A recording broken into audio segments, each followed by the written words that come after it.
Baik, kembali dalam buletin awal ni. Rang Undang-Undang Perlembagaan Pindaan Nombor 3 berkaitan dengan larangan ahli Dewan Rakyat bertukar parti telah diluluskan di Dewan Rakyat semalam dan sejumlah 209 ahli parlimen menyokong RUU berkenaan yang antara lain boleh menyebabkan seseorang ahli parlimen hilang kerusi dimenanginya jika wakil rakyat itu bertukar parti. Kita nak mengetahui apa yang akan berlaku selepas ini, bagaimana keadaan politik semasa terutamanya menjelang PRU ke-15. Saya nak terus saja bersama dengan Prof. Wong Chin Huat, penganalisis politik menerusi dalam talian ketika ini. Selamat petang, Prof. Selamat petang, saudara Isan. Ya, Prof, pertama sekali kita tahu RUU ini yang mungkin dalam sejarah telah pun diluluskan di Dewan Rakyat dan pastinya ia memperlihatkan kepada sesuatu keadaan yang baru. 4 tahun kita melalui ketidaktentuan politik dengan keadaan dan suasana politik yang mungkin mengundang resah dalam kalangan pengundi dan juga masyarakat. Dengan adanya RUU anti lompat parti ini, bagaimana Prof melihat kepada suasana arena politik semasa dan juga ahli-ahli politik itu sendiri untuk masa depan? Terima kasih, saudara.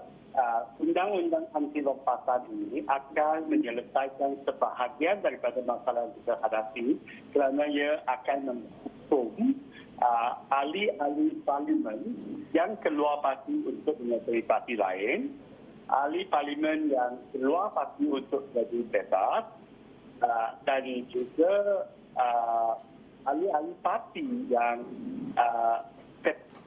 berhenti menjadi keahlian partinya, tak juga apa sebab, dan juga mereka yang dipilih sebagai calon bebas tapi nak masuk parti Persatuan Raya. Tetapi itu daripada segi apa yang yang berjaya diselesaikan, tetapi masih tertinggal dua bahagian yang belum disentuh, iaitu bagaimana dengan ahli parlimen yang dipecat oleh parti. Mereka kekal sebagai ahli parlimen dan juga ahli-ahli parlimen bagi parti yang seluruh parti itu lompat gabungan. Jadi ini dua belum selesai dan juga diperintah lebih mendalam lagi. Tak kira sama dengan semua ini, sekalipun kita adakan pilihan raya kecil, pengundi mungkin tetap menyokong mereka yang melompat. Jadi kita perlu tangani insentif yang menggalakkan ahli parlimen melompat dan juga pengundi menyokong mereka yang melompat. Prof, bagaimana pula perkara ini sekiranya tidak selari dengan perlembagaan parti? Adakah perlu melihat kembali terutamanya di peringkat negeri khususnya dan juga di peringkat dalam parti itu sendiri? Mungkin ada perbezaan jika nak dibandingkan dengan RUU anti lompat parti ini, Prof. Okey, kalau kita lihat pada perlembagaan parti, sebenarnya kalau perlembagaan parti itu mewajibkan seseorang itu berhenti menjadi ahli parti, maka ahli parlimen itu akan dikosongkan kerusi. Dan ini terpulang kepada perlembagaan parti setahap mana mereka yang ingin mengawal kebebasan wakil rakyat. Kiranya dia meletakkan bahawa seseorang ahli wakil rakyat yang anggota parti tidak mengikut perintah whip parti, maka keanggotaannya berhenti, maka kerusi juga akan dikosongkan. Jadi itu boleh menyebabkan masalah di mana ahli parlimen mungkin akan menjadi pak turut kepada pimpinan parti dan seterusnya. Kalau kerajaan mempunyai majoriti yang besar dan kukuh, parlimen menjadi rubber stamp kepada eksekutif.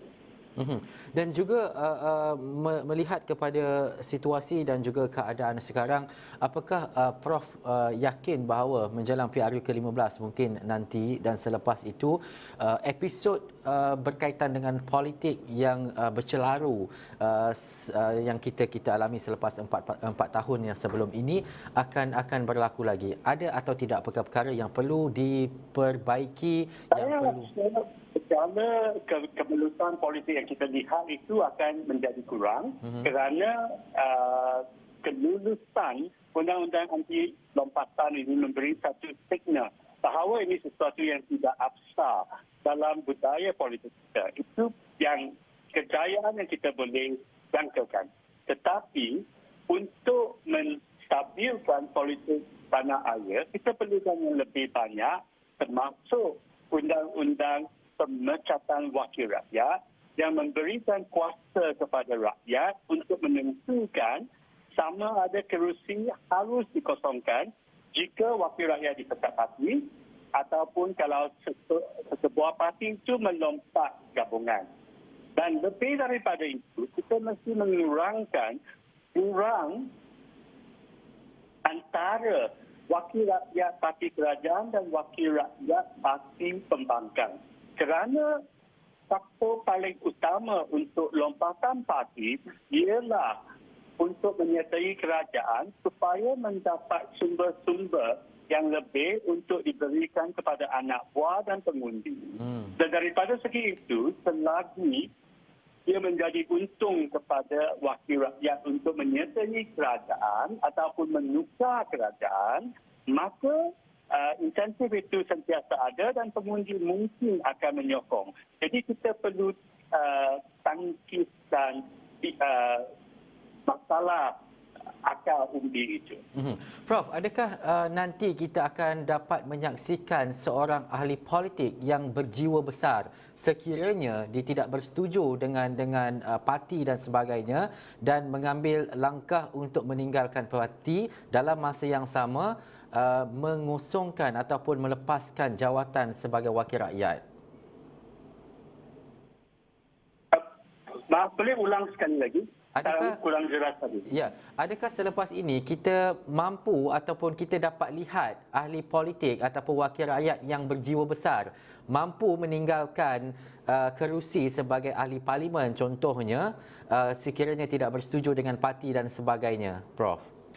Ya, sebenarnya dalam pindaan perlembagaan ini satu klausa yang dahulunya menyekat ahli parlimen daripada meletak jawatan dan menyertai pilihan raya kecil selama 5 tahun itu telah pun dimangsakan.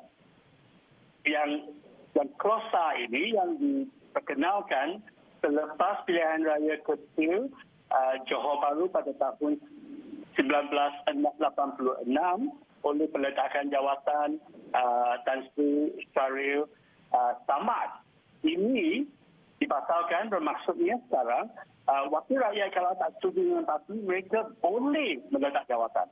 Mereka tak perlu tunggu dipecat oleh parti. Dan juga akhir sekali, Prof, mungkin apa harapan Prof melihat kepada pembaharuan dan juga langkah-langkah baharu yang mungkin perlu dilihat semula selepas ini dalam memastikan bahawa perkara-perkara berkaitan dengan politik, berkaitan dengan wakil rakyat dan sebagainya ini dapat diperkemaskan lagi, Prof? Ya, tapi saya rasa apa yang paling penting ialah bahawa kerajaan ini seharusnya menunjukkan tekad untuk terus menggerakkan reformasi institusi dan jawatan kuasa pilihan khas parlimen yang diketuai oleh Datuk Seri Wan Junaidi Tuanku Jaafar yang menjayakan pindaan perlembagaan ini seharusnya dikekalkan dan yang paling penting kerajaan seharusnya melengkapkan tempohnya sampai 15 Julai 2023 kerana dalam masa setahun yang akan datang banyak lagi yang boleh dicapai dan itu yang sebenarnya Malaysia perlukan untuk memastikan kita ada kestabilan politik yang sebenarnya yang accountability dan boleh menjamin ekonomi kita pulih selepas COVID dan ancaman yang lain. Ya. Kestabilan politik itu akan mencerminkan ataupun akan membawa kepada keadaan yang lebih baik terutamanya dalam keadaan politik dan sebagainya. Itu antara perkara yang kita mahu lihat selepas isu-isu berkaitan dengan kestabilan politik ini dibangkitkan dalam tempoh beberapa tahun yang lain. Terima kasih Profesor Wong Chin Huat, penganalisis politik. Banyak lagi perkara yang mungkin kita akan bincangkan lagi selepas ini. Tapi itu saja waktu yang kita ada. Kita nak berhenti rehat seketika. Kita kembali selepas ini.